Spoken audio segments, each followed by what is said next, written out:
Mr. Cocker, you mentioned a $54 billion development budget, and a quick Google search, I found out Pakistan's budget is $1.6 trillion. So I don't know if that fact is right. It's like from the Tribune, but that says 3% of Pakistan's development budget is going to Balochistan. So the question is not, are you doing anything, but is it proportionally the right amount that should be going to Balochistan? So all three questions, I'll please. forget about this one. If you re-Google it, I think so I said 54 billion rupees of our development budget. Our entire provincial budget is 217 billion rupees. And there is a Sorry, I meant 100 rupees is rupees. equal to Rupees. $1. So, I meant rupees. That was my okay. So Fair but the enough. question being, is enough being spent on Whatever is Balochistan? available to us as a resource.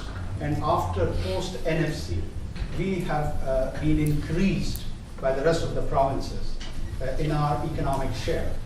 So whatever is available to us when the planners go and they want to put budgetary arrangements, in that we have allocated a lot to education and health sector. This is what I'm trying to say. As a Balochi now, if I can elaborate on the question, I do want to come to this.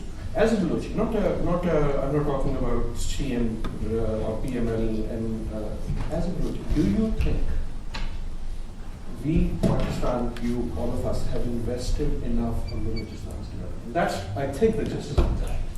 Anwar. I, as Anwar, I'm telling you, we have not invested in rural Pakistan. Because for me, Balochistan is not a distinct entity.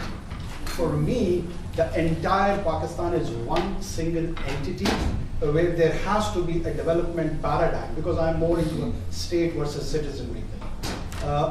The lady over there had said that I'm a Punjabi. I don't know. I've got 20 definitions of Punjabi, who Punjabi is.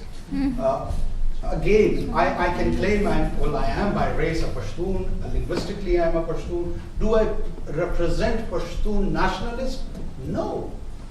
Siraj racially is Baloch. He cannot speak Bravi, I presume. I can. One of the most important Balochi language. Does that make me pure Baloch? No. So there are very tricky questions on that, and they're not that straight answers. You know, I just want to tell you over here that the kind of a picture, probably there is a rosy situation back in Balochistan, but it is not that bad as being painted by Ramdev Gupti or A. Murray and his fellows.